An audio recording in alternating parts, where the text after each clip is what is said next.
Hello guys, how's it going? My name is Dalaran. We don't really have too much left in the pre-patch. However, quite a few of you guys asked, like, what do I do right now for my rogue when it comes to PvP? Normally I would make an Outlaw PvP guide for something like this for the pre-patch, but I decided I might as well do a guide for all three specs in a single one. So this is going to be kind of like a rogue PvP guide, some of the things that I do right now when I'm PvPing, some of the things I do to follow. It's not a really good idea to get used to the current rogue with all the essences and Azerites, but it's a good idea to understand some of the different talents because a lot of the stuff that I'm using here, I'm also in a sense prepping for Shadowlands because the rogue has changed quite a bit. So it's a good idea to start practicing rogue right now because there's a lot of things you can learn trying to play rogue in PvP right now that will translate pretty well going forward into Shadowlands. Anyway, let's get into the guide for all three specs.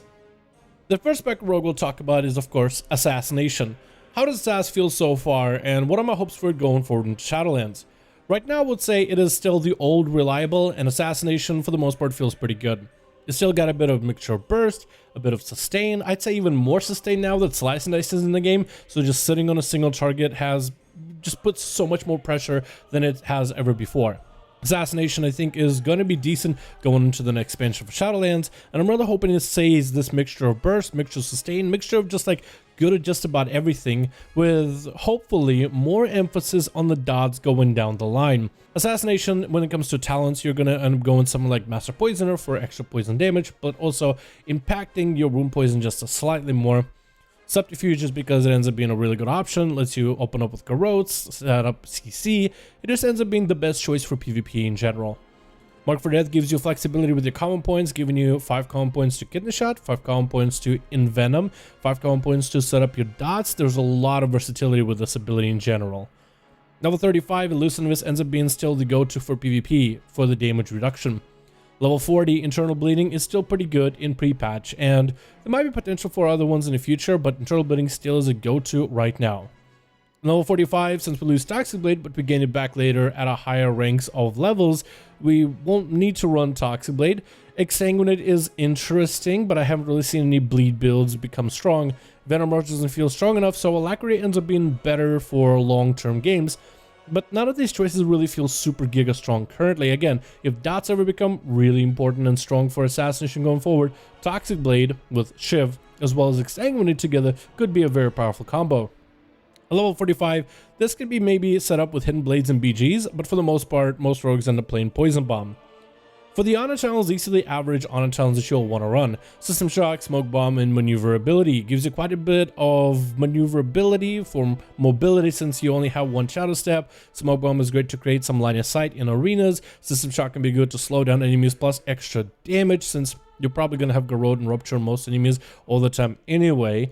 But if you don't have any issues with mobility, maybe like in arenas you don't have a mage slowing you down constantly or a Death Knight with Chain of Ice, you can swap out maneuverability for something better. Like Mind Numb and Poison can be pretty good against casters, and Creep and Venom could be good against melee. But this is only good if you do not need CC avoidance. On the other row, you could also grab Death from Above if you do want to be immune to CC from time to time. Let's say you're playing into Warlocks or Mages and you really hate Polymorphs and Fears and Mortar Coils. And if you are in mid Death from Above, when the CC hits you, it actually puts you immune. So if you hate CC and you want to immune certain CC, mostly the Spellcaster kind, Death from Above is a really solid option, at least right now. Gear-wise, Assassination is going to want to look for haste and versatility gear for the most part, and we are also going to be taking some of the different Azerites for Assassin in particular. One of them is want to get is Shrouded Suffocation, at least have one of that in your gear. And I know a lot of you guys probably are not going to go and farm gear to get really good and some really high rating in the pre-patch off-season, but if you are playing around with pre-patch right now, Shrouded Suffocation, having at least one of those in your gear is good. Outside of it, Twist the Knife ends up being the best choice for an Azerite trade for pure damage. Most people end up stacking Twist the Knife. If you have maybe one Nothing Personal, it's not a bad idea. Vendetta already gives you energy, but if you feel like you're still starving, Nothing Personal is a pretty good option for the passive damage on top of it. Same thing goes for all the seasons for PvP when it comes to Trinkets. Generally, the stronger the trinkets, the better, and most of them are going to be coming from Mythic Plus as well as PvE. However, the PvP trinkets are not terrible to start with, or whatever is available to you. Take the highest item level trinkets available, or something that you feel like it's good for you to play with. If you feel confident, like a Drestigath, that's mythic at a socket, yeah, that's gonna do a lot of damage. But if you find a better trinket that you feel works better for you for the pre-patch, don't be too worried with experimenting. As a rogue, I would recommend having at least one trinket to break out of CC on a 2-minute cooldown. If you're a human, you can go Relentless because your racial lets you get out of most CC, which are going to be stuns in the game. But if you get put in a bad situation where you can't get out of stuns, it's going to kind of suck. I would say pick up one of every trinket for your character and mess around and try things out until you find something that works for you. Now let's talk about essences. With your essences, you'll most likely end up running Vision of Breath of the Dying in the major for a variety of different PvP situations. You can go Conflict for more a defensive play if you feel like you're going to be sat on the whole time. Your best minors are going to be Memory of Lucid Dream, as well as Vision of Perfection, which will give you a shorter cooldown of Vendetta to 1.5. So let's say if an enemy has a 2-minute trinket, which will then they will trinket your first kidney shot in the opener, you'll end up hitting them with a Vendetta and kidney shot at a time when they won't have that 2-minute trinket up. Really good combo. If you're running Breath of the Dying, you want to have Conflict of Strife in the minor. If you're running Conflict of Strife in the major, then Breath of the Dying generally goes in the minor. If you have Crucible of Flame and you don't really have a lot of gear, this one ends up being also really good. But what I've seen is a lot of Assassination rogues like Breath of the Dying, so there must be a reason for it. There's a couple different openers you can do Assassination, which will get all your dots up and running, and then we'll talk a bit about the playstyle itself after we get our opener. Openers are going to be kind of important for 2 out of the 3 specs, being able to come up together with an opener that works the best for you, an opener generally where you get the most amount of CC uptime on the enemy, while also being able to get the most value on all your setups, whether it's dots, whether it's buffs, whether it's whatever. So for Assassination, you're most likely going to be opening on enemies with a kidney shot, unless you're going up against casters where you can just open with a Garrote. Generally, what you will do as Assassination, and I'll try to play it out very quickly and then kind of go over the opener afterwards. So in this kind of an opener, you'll want to open up with a Mark for Death kidney shot into Garrote, which will be a stronger version of Garrote with extra common points, into Rupture. Now you got your dots rolling. But there's another thing that we still need, and that's going to be Slice and Dice. Build up common points for your Mutilate or Ambush if you're still in Subterfuge for Slice and Dice. Afterwards, once you have Slice and all your dots up and running, build common points to 5 and then keep hitting Envenoms. Then apply your dots as necessary. If you're opening up on an enemy that's maybe a caster, you can actually open up with a Garrote because they'll have a silence effect and then line up a kidney shot a little bit later.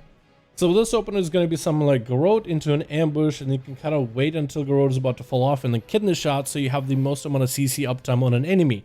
This is great on enemies that are not going to be able to hit you with a bash like a druid or leg sweep like a monk. So any of the enemies that are casters that don't have another way to CC you outside of their casts, where you're trying to maximize your opener.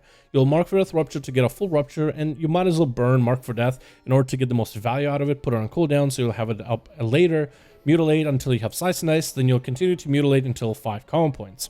The most important part for Assassination is going to be the 2 blades that we set up, Garrote and Rupture. Make sure they never fall off of any enemies that are potentially your kill target. So being able to spread multi-dots on enemies as Assassination is never a bad idea.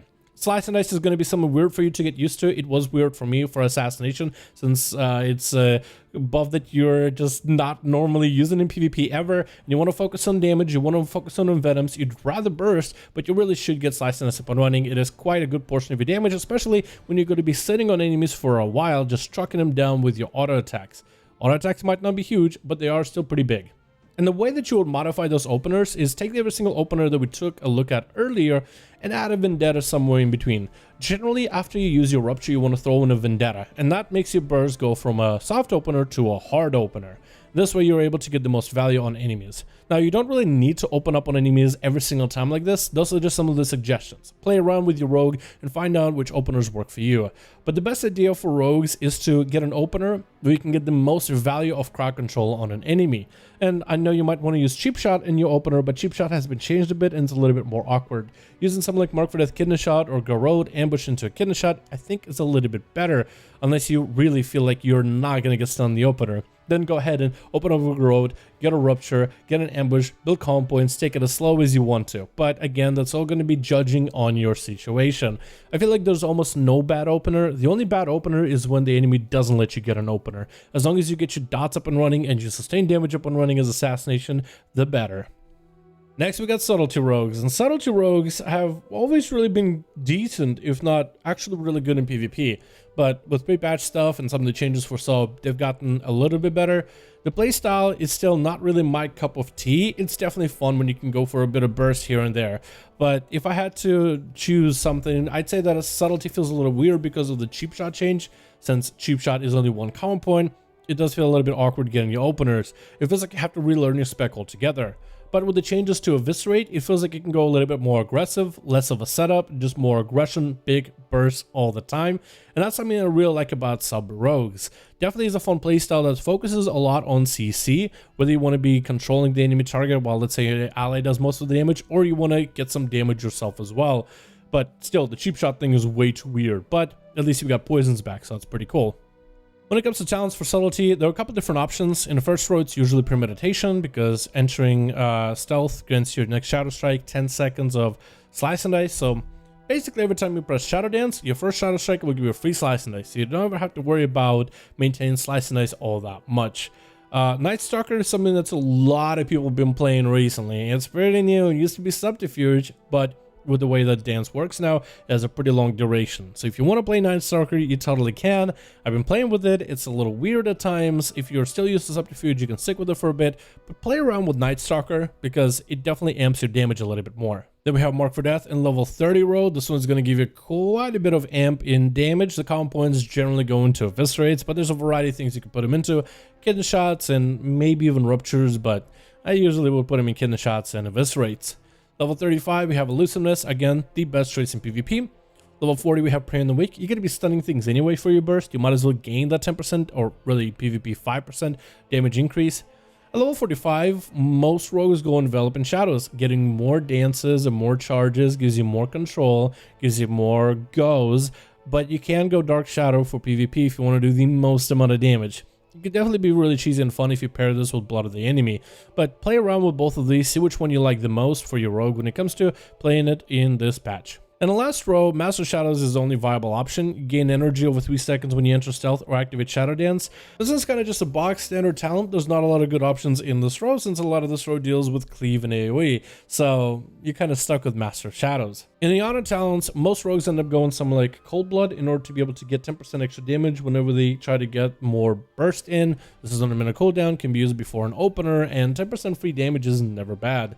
It makes burst even stronger. Smoke Bomb to create line of sight in arenas. This one has been the box standard for a lot of rogues, can be even good in BGs, and quite a lot of rogues been running Shadowy Duel. This one kind of takes you and your target out of the space that you're in, whether it's a BG or an arena.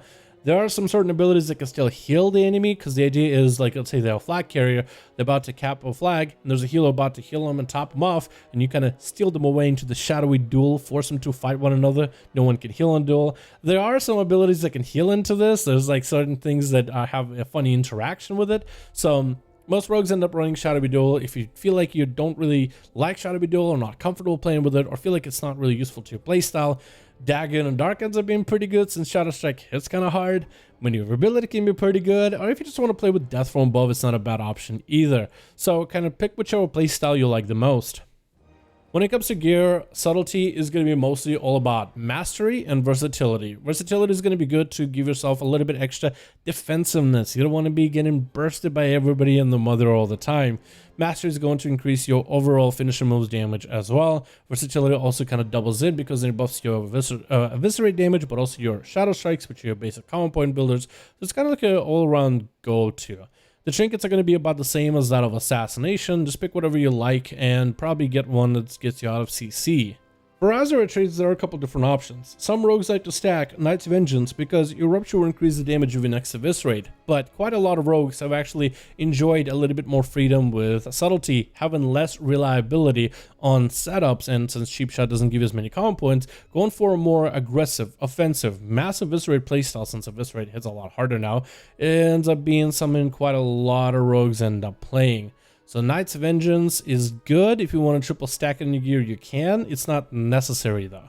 If you want to play something like Heart of Darkness, quite a lot of rogues actually like that as well. It lets you, if you can triple stack that, then you don't need to play that Rupture into Eviscerate playstyle. Instead, you just have extra stats, so you can just Shadow Strike and Eviscerate a lot more. Having at least one first dance is kind of like the only thing you really need as subtlety, and then go for the strongest trades that increase your overall damage. But first dance is going to give you extra common points when you pop Shadow Dance, so this one is a must. The rest of it is kind of really up to you. Again, depending on how hard you're going to go and gear in the pre-patch. But if you do want to gear super hard, I would say the Heart of Darkness and Knight's Vengeance are probably the best option. For your essences, you usually end up running something like Breath of the Dying. For your major, because it has a lot of burst, you can run Blood of the Enemy since you're a very bursty spec, or if you're going to be silent a lot, Conflict of Strife is a decent option too. For your minors, in most cases, you'll end up running something like Lucid Dreams, you'll end up running Conflict and Strife, and maybe even Crucible of Flame.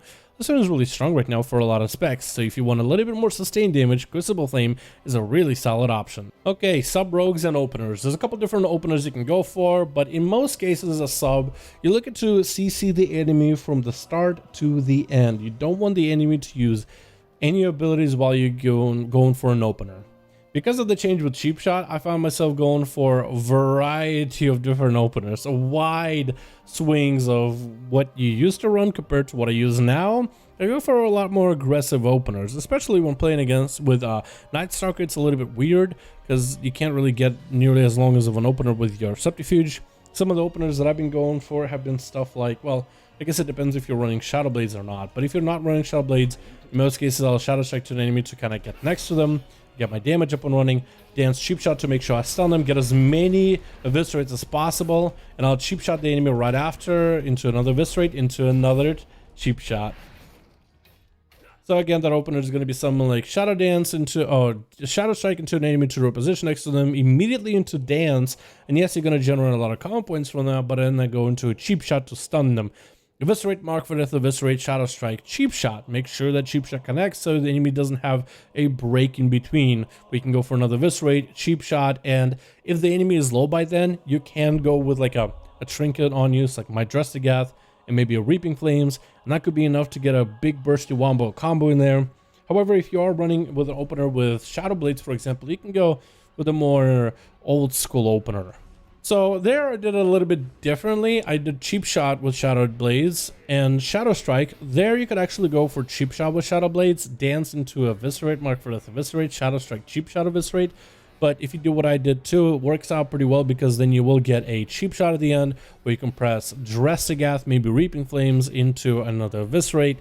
There's a couple different openers. You can go with sub, you can go for a Cheap Shot into get your dots, into double Shadow Strike, Kidney Shot, into Mark for Death, Eviscerate, into a Cheap Shot right after Shadow Strike, Eviscerate.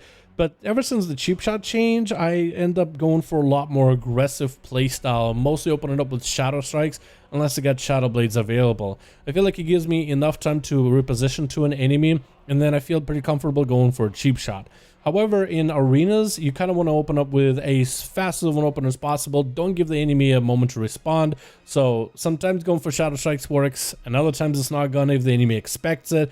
Imagine if an enemy can stun you right as you're going for a Shadow Strike in. That would be very, very awkward. So depending on your playstyle, just want to make sure that you get stuns back to back. Don't give the enemy a moment to breathe in between those stuns. Try to be as maximum efficient with those stuns while trying to get the most amount of damage, value, orb, any kind of buffs like Slice and Dice for the comp points that you get during that moment. You can go with Cheap Shots, Kidney Shots, maybe you want to Kidney Shot one target, Cheap Shot, spam the other target. There's a variety of different ways for you to play with crowd control, and that's the biggest advantage for sub. Even though the Cheap Shot thing feels a little weird, it's a one common point thing now, you still have a lot of crowd control as sub. Between stuns, between saps, between blinds, there's still a lot of control that the spec brings. So if you're someone who loves control and just going to be all over the battlefield with a bunch of shadow steps available, I think sub would be a great choice for a lot of you. It feels a little bit more consistent than it did previously, and it feels a lot more sustain oriented too if you felt like your sustain damage was always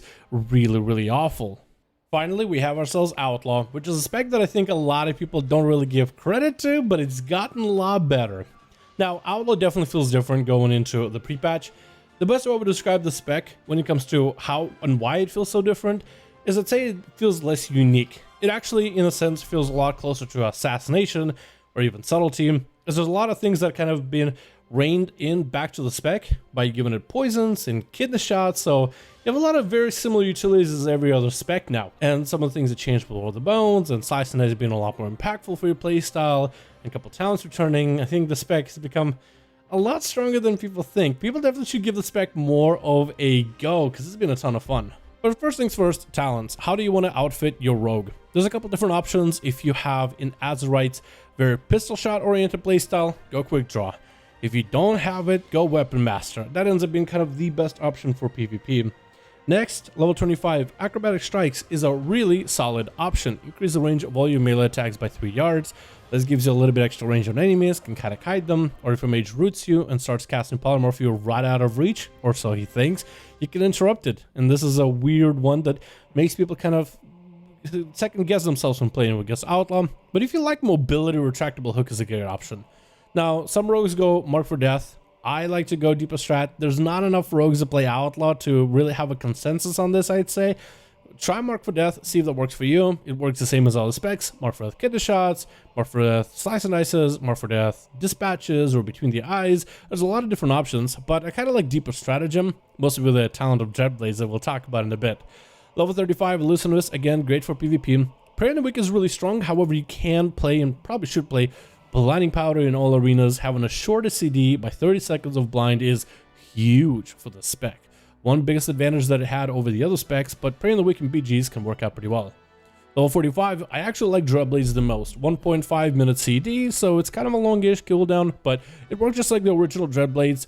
Every single ability that's a Sinister Strike, Ambush, or Pistol Shot will fill you full of calm points, which gives you a lot of CDs that you can get through. You can get a full kidney shot into a bunch of dispatches, which is huge amounts of damage, or you can get a dispatches into slice and dices, into between the... You have so many calm points, you can do whatever you want to do with them. So that one's really cool.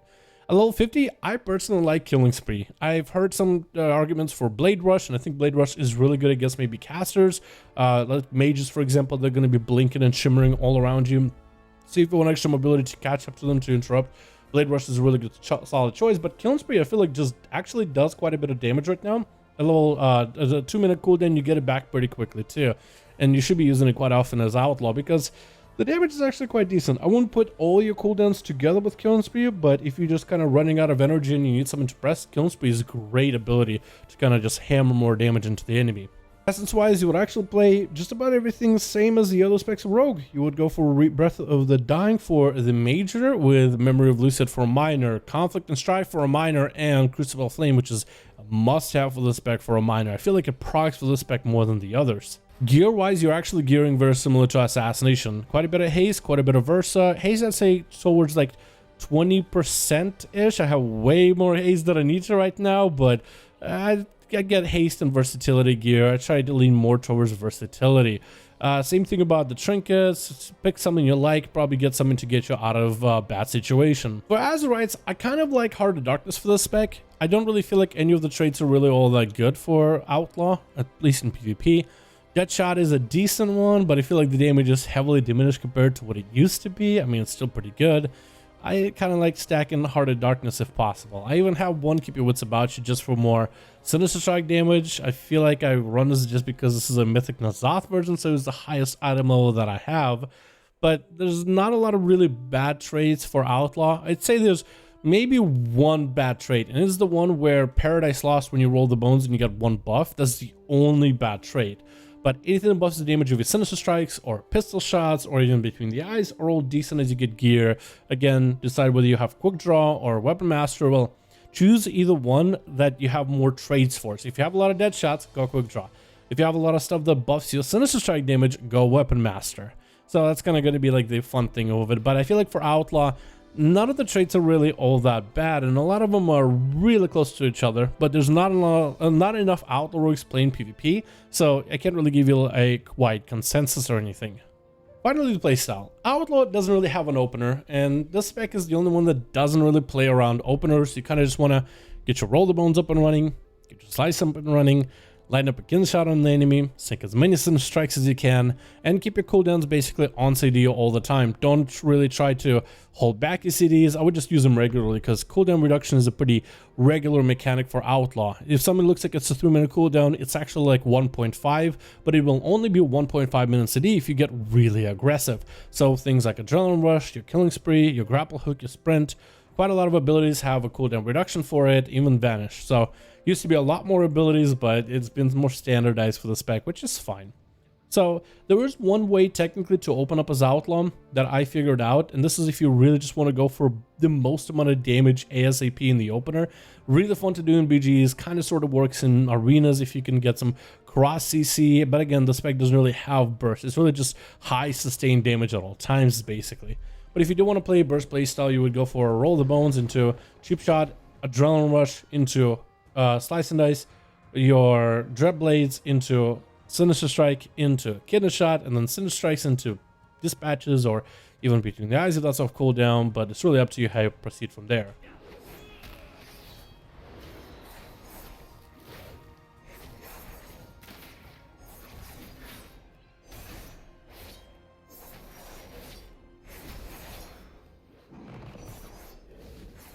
But the most important part for Outlaw is to maintain your Roll the Bones at all times and try to maintain some sort of a buff combo. If you have the True Bearing buff, you definitely want to be popping your cooldowns ASAP and then trying to burn through that True Bearing as soon as possible to get your cooldowns back faster. If you are going to be going for bursts on an enemy, like before you go for Reaping Flames, get into Between the Eyes is not a bad idea. It'll give you extra crit chance. We don't really stack a lot of crit as Rogue, but with Between the Eyes, you just have a 20% more crit on that enemy. So if you want to get it Between the Eyes and then kind of just throw a Trinket at the enemy, throw Reaping Flames at him, it has a higher chance to crit. Sometimes it's not a good idea to set up a Between the Eyes on an enemy because, well, it kind of tells them, oh, okay, the Rogue is looking to go me the whole time. So let's say I'm attacking the DPS, then the healer is somewhere out here, I walk over, I hit him with a Between the Eyes, and then I go back to DPS. Now the healer knows, like, okay, this Rogue wants to swap on me. So when I actually go for my go, I can maybe go for a Gouge on the DPS, grapple over to the healer. They already know that I'm going on them. So using Between the Eyes is probably a good idea on the target that you're going to be hitting, but also you might as well just, as Outlaw, it's not a good idea to really swap near as much if you are going to be playing that playstyle. If you do decide you're going to sit on the Rogue, or sit on the Mage, or sit on a Priest, or sit on a Warlock, whatever class you choose to sit on, just hit them with Between the Eyes. Otherwise, I'd save Between the Eyes. It's really more a PvE thing. It's not really necessary for PvP, because it's only a 20% crit chance whether you get it or not. But yeah, that's kind of how I would play it. Just maintain slicing the whole time and try to go for kidney shots like the other Rogue specs. You can go kidney shot, one target, blind the healer, stuff like that. But as long as you maintain your Roll the Bones and Slice and Dice and are generating and spending comp points regularly to get your cooldowns back for Adrenaline Rush and Killing Spree, and using those regularly combined with crowd control, maybe cross CC in arenas, that'll be enough for you to do some decent damage as Outlaw. Thank you guys so much for watching this video. I do hope you enjoyed. Hopefully this was a nice little tidbit into the pre-patch in order to get you guys started and playing your Rogue and enjoying yourself while we're in pre-patch. The Shadowlands release is actually happening very soon, and maybe you can use this guide to get some gear during the pre-patch event and really start playing with your Rogue and exploring. I feel like if we play Rogue right now, we are not super reliant on Azerite gear, so focusing on that isn't as necessary, but what you can start doing is playing your Rogue and playing your playstyle, getting your kidney shots and openers lined up, and trying to practice on those right now. Those can actually be huge if you're trying to play Rogue in an expansion and are looking to prepare. Right now, playing in pre-patch is actually pretty good and really decent time to do some preparation. Everything you learn right now from playing is going to translate into the next expansion. So hopefully you found this guide helpful if you end up playing your Rogue. Thank you so much for watching. I do hope you guys enjoyed, and I'll see all of you in another video.